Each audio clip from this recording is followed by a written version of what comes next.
Joining us now, the Speaker of the House, Nancy Pelosi. Madam Speaker, welcome back to Fox News Sunday. My pleasure to be with you. Good morning, Chris. President Trump says while you and congressional Democrats were pushing your agenda, he acted yesterday to help people in need. Take a look.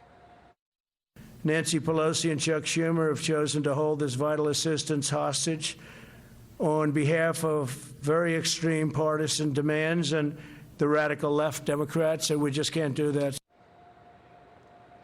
However it came about, and I know you don't like the executive action, won't millions of Americans now get some extended federal unemployment relief and some protection from evictions? Get that now rather than getting nothing at all? No. In fact, what the president did is, I agree with the Republican senator said, it was unconstitutional slop. While it has the illusion of saying we're going to have a moratorium on evictions, it says, I'm going to ask you, the folks in charge to study if that's feasible. While he says he's going to do the payroll tax, what he's doing is undermining Social Security and Medicare. So these are illusions, and they really do not, what he calls in our bill, unnecessary. Let's just review the difference. First of all, millions of children in our country are food insecure. Our bill addresses that with tens of billions of dollars. Feed the children. The Republican bill has $250,000.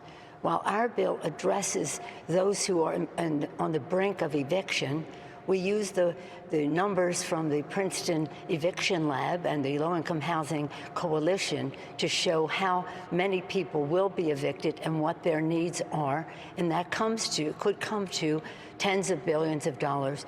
The Republican bill has nothing. This being a Sunday morning, I just recall a prayer that says, pray for those who are hungry, pray harder for those who will not feed them, pray for those who are homeless, pray harder for those who will not give them shelter. Pray for those who are sick and lonely. Pray harder for those who will not give them comfort. But what the president did does not address schools, all of the issues that are contained in the legislation. We can go through that, but you said give short answers. But Speaker, I understand that the president's executive action doesn't do all the things you want, but having no bill at all, not coming to any agreement, wasn't going to provide any of the things that you want either. You're known as a master negotiator, but didn't you mess this one up? Because you talk about all the things that the president's bill, let me just finish if I may, Speaker.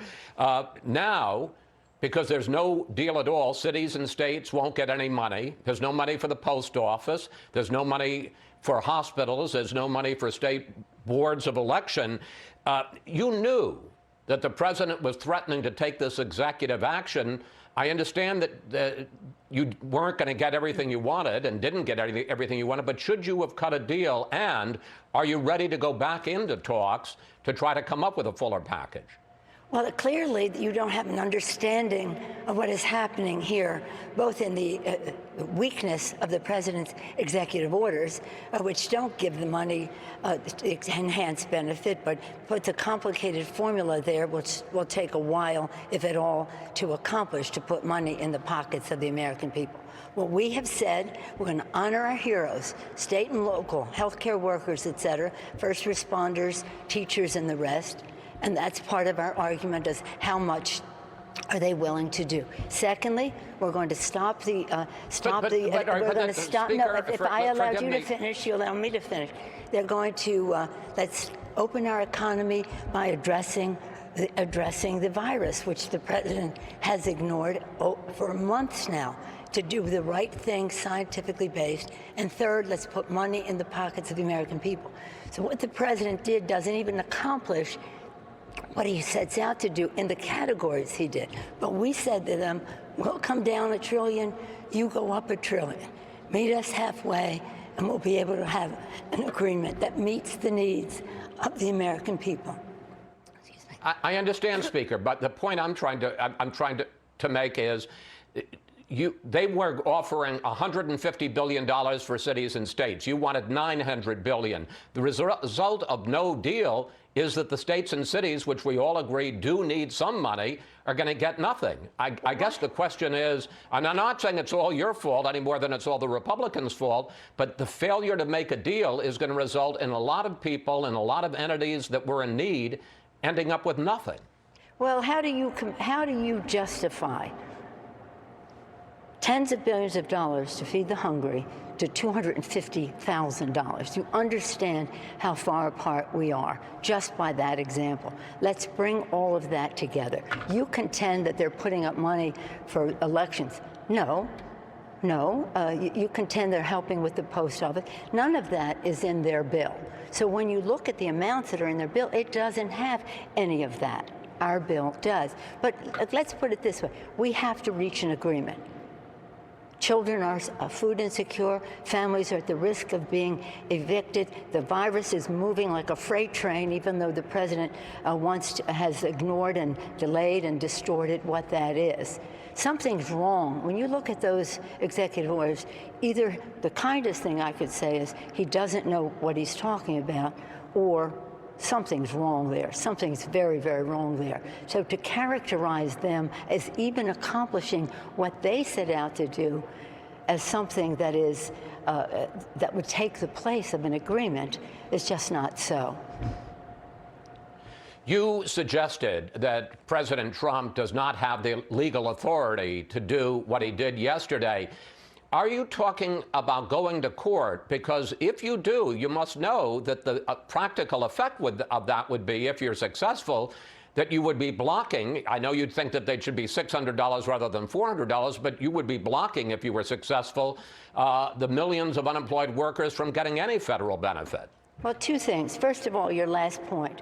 What the president put forth was a complicated formula which said that the states should put up 25% of the money. The states don't have the money to do that. They have expenses from the coronavirus. They have lost revenue from shelter in place and the fact that people are not being able to go out and spend money and inject demand into the economy as they would normally. But apart from that, the constitutionality of that is a different question. Right now, we need to come to agreement. We've got to meet halfway. We've got to do the best we can for the American people. But what they're putting forth does not meet that standard. It could.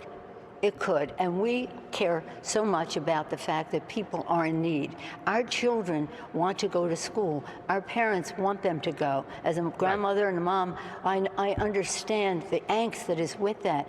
But what the president didn't do anything about that. So the president's meager, weak, and unconstitutional actions further demand that we have an agreement.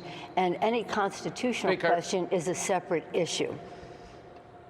Speaker, I wanted to get two questions in. If you do resume talks, and you say you want to, and I'm not saying that this is all on you as opposed to the Republicans, but why should we expect that talks will be any more successful than the last 2 weeks that went nowhere? Would the Democrats be willing to be more flexible?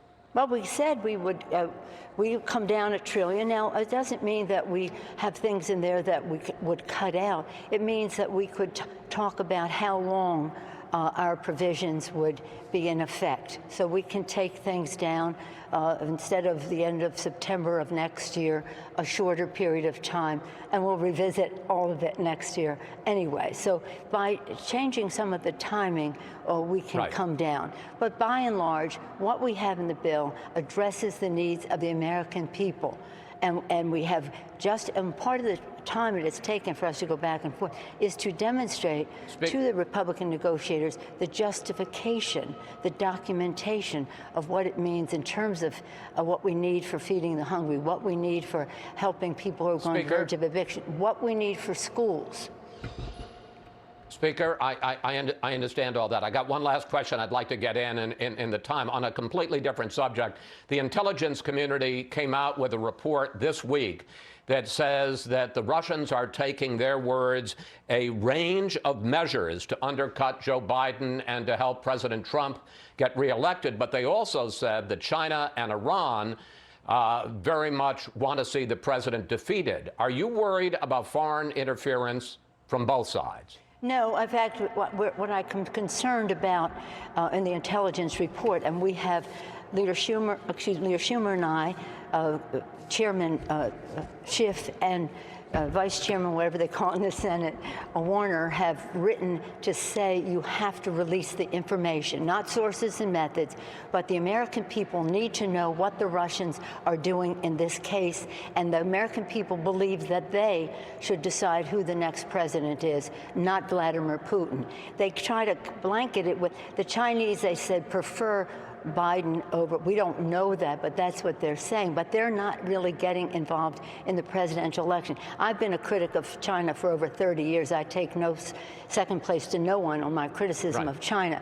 But for them to give some equivalence is not right. It doesn't really tell the story.